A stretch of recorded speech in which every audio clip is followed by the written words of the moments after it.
Cosmos particularly. Well, there's no problem. Of course, definitely we'll support whoever the Nigeria Football Federation decides. But before they pick someone, we can analyze and criticize. Of course, we can analyze, we can constructively criticize, yeah. And give our reservation objectively, and anyone that they pick, definitely we have no choice. Support. We have no choice than to support. And we just hope that they give the person that needed support. And this. And I think that what Yemi said is just the truth. Exactly. It's not so much about who the person is, but the kind of structure, and the kind of support that it gets from the federation. Yeah, because if there's no structure, if you bring the best coach in the world, it's not going to achieve anything. It's not going to achieve anything. Okay, let's go on a quick break now. Let's take you to the Globe Premier League. My next guests, I beg your pardon, we'll be talking about footballers. It is a concerned football players union. There's a group, and they believe that things are not going the way they should. We'll be putting him on the spot when he joins us after this timeout. So let's take you to Aba now, bring you some highlights of Enyimba against Abia Warriors. The Abia Classico played over the weekend, and then we'll come back with more on Sports Tonight. Join us again. Now 3 goals so far in just about 4 matches he has played for this side. Warriors are coming. A chance for Warriors! It is there!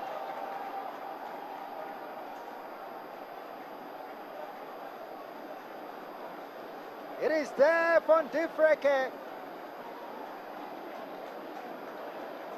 They silence the vociferous Enyimba fans, and you can see the traveling fans from Umuahia. The celebration knows no bound.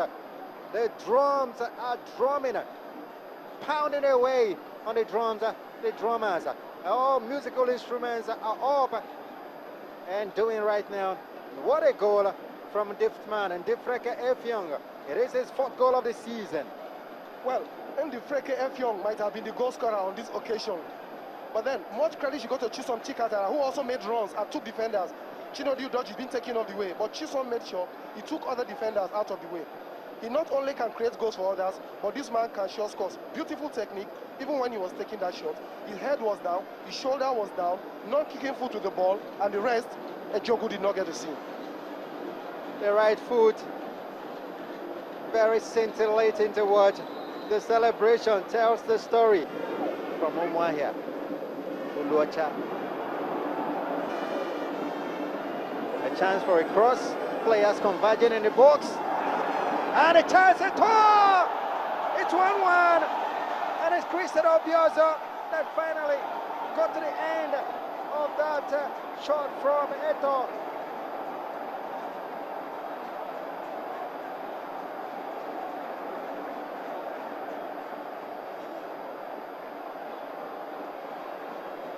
Obiozo, a player in form, a striker in consistency.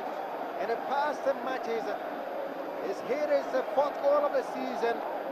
And what a time for him to do that, and what a team to play against and score against Abia Warriors. 1-1. And we're going to hopefully go into the locker room for the end of the first half with that 1-1 scoreline. We'll wait for that. Christian Obiozo has really developed. You saw him take this, appeared from nowhere up Daniel Leto's pass, and tapped the ball past the veteran Ngadi. Now he has that poacher's instinct. That is another part he's added to his game of late. When he was at Rangers, he seemed to be a player that didn't have much potential. But ever since he left the Volcano Pillars, and now Enyimba, he's... And those were against Aqua United and Giwa Eto Daniel. First touch, sublime. Cross comes in, and it is goal number 2 for Enyimba. Eto Daniel, he rose the highest. It's not the tallest player on this pitch, but Eto Daniel rose above all to nod Enyimba home for 2-1. Enyimba lead for the first time in this match.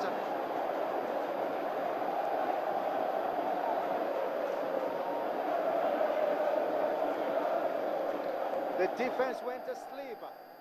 All right, thank you for staying with us.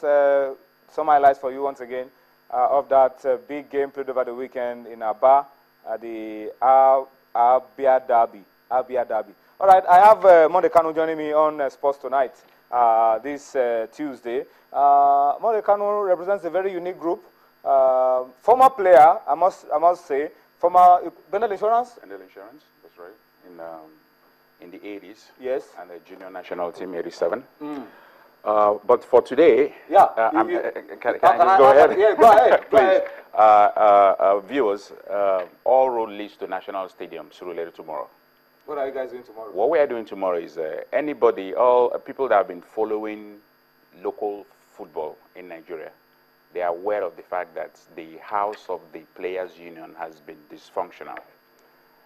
What I mean is the fact that we've had two factions the last 12 years or so fighting each other. So we've not been able to make any inroads. We've not been able to do anything to better ourselves.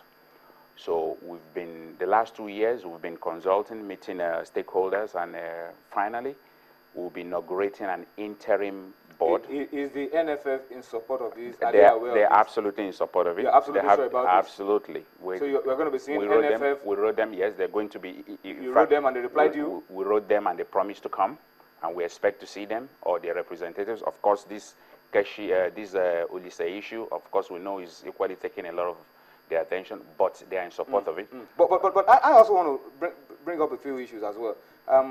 Yeah, two factions have been fighting for a long time. That's right. But one is recognized by the NFF, recognized by FIPRO. They've been involved with football down the line, and the other group we're told were expelled from FIPRO and all of that. How do you reconcile all of that with what you are doing tomorrow? Okay. How we reconcile all that is the fact that, first of all, it's not right that FIPRO recognizes AFCON. They're not recognized as a union. FIPRO recognizes Nigeria as a football nation. But the NFF recognizes AFCON. Well, NFF had to work. NFF had to work with AFCON under their own condition, under the way they wanted it. But what we are saying has anything changed about that now? Yeah, a whole lot has changed. What we are saying is that AFCON is not a representation of the larger population of the football, ex-football players, or even the football players at large. It's not a representation of how they want it. They've never had an election for God knows how long. The sit-tight mentality, like we see in politics and all those things, we don't want that. It's been a problem. So my worry is to reconcile all of this together Monday. You said they've never had an election, but they have yearly congresses, they have yearly assemblies. I'm aware they had one in Ibadan.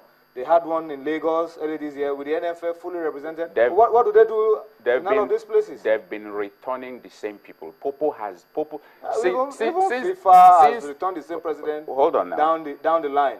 Of course, because you see, they have all of them have their own bylaws that guides them. Of course, if he's comfortable with the arrangement they have on ground, fine, let so be it. But we are saying that this AFCON has not been able to deliver any good thing for the players. You talked about Mudal Lawal. That's even long ago. We have some ex-players that are living dead today.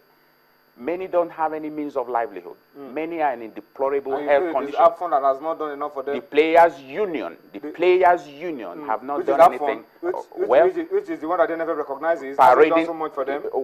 We are saying that they are not representing our interest. What about the NFF Players Status Committee that we've been commending, that everybody's been commending? Where you have Dairu Sadi, who is the president of AFCON, you have Austin Popo, who is the general secretary, and they've been churning out these verdicts for players to be paid what is due them, and they've been in the forefront of the fight to have this status committee. We do not look at that as being an achievement of this players' union? They could have done more. They could have done better if they had more qualified people running it. Okay, so that's what you guys are bringing. Exactly. Even Popo himself, has he been able to help himself? Have you seen him lately? You know, Popo doesn't really. Well, I don't want to. That's a personal attack. No, we're talking about what we are saying is this. He could have been. Perhaps he's comfortable.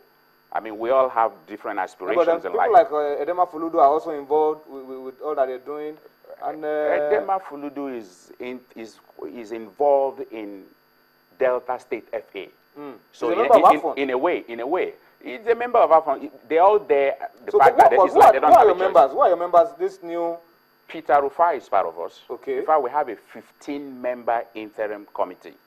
15-member, ranging from Peter Rufai, Clement Temile, Shola Otis, the female ex-player, and so many of them. You understand? And